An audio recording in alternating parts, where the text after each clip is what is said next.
Assalamualaikum and hello my beautiful viewers. Welcome to my blog Meher blog and lifestyle সবাইকে welcome.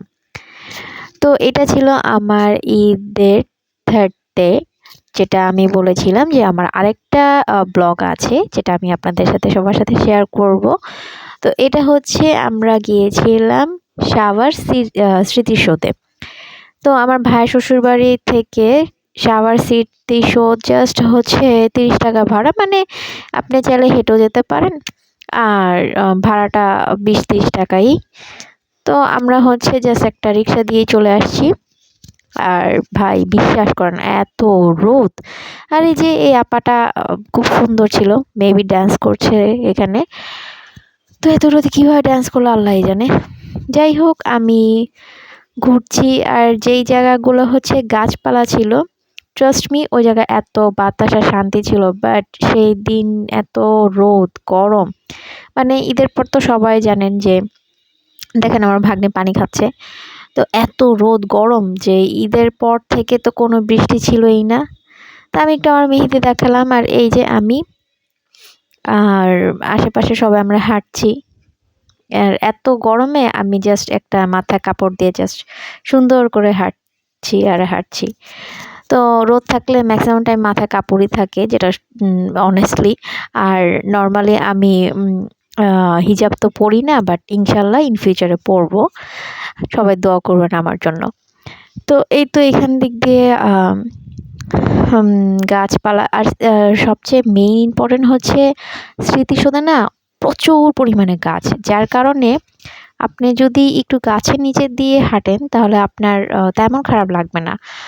But এইরকম আশেপাশে যখন স্মৃতিসৌধের আশেপাশে তো কোনো গাছ নেই, তো এই সাইডগুলোতে অনেক প্রচণ্ড পরিমাণে রোদ। আর দেখেন আমার ফেসের অবস্থা একদম লাল হয়ে গেছে। আমি তো প্রচুর পরিমাণে সানস্ক্রিন দিয়েছিলাম জানি আমার স্কিনে জানি কিছু না হয়। তো মাশাল্লাহ আমার স্কিনে কিছুই হয়নি, কোনো র্যাশ কিছুই হয়নি, বাট তারপর অনেক ভয় ছিলাম।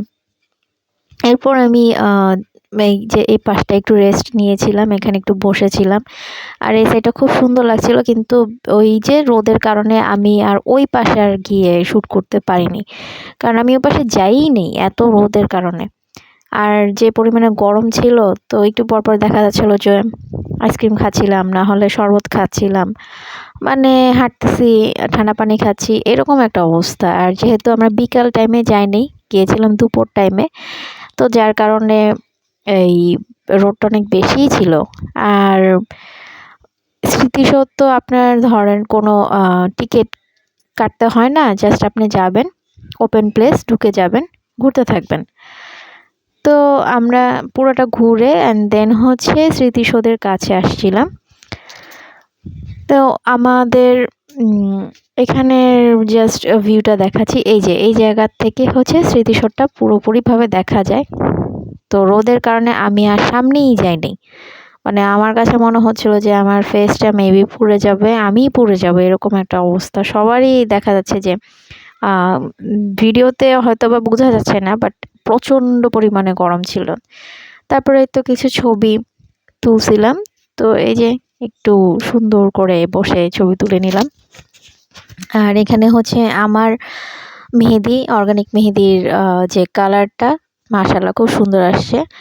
আর এই তো এখানে হচ্ছে আমি, মেজো বোন আর আমার ভাগ্নি, এটা ভাবি আর আমি একটু ফান ফটো নিচ্ছি, জাস্ট মজা করে এগুলো তোলা। আর এই তো আমার ভাগ্না, তার জন্য দোয়া করবেন, তার গার্লফ্রেন্ড নাই এরকম। তারপর সবাই মিলে যে আইসক্রিম নিয়েছিলাম, বাট বিশ্বাস করেন আইসক্রিমটা খুবই বাজে ছিল। আপনারা ভুলেও স্মৃতিসৌধের আইসক্রিম ট্রাই করবেন না।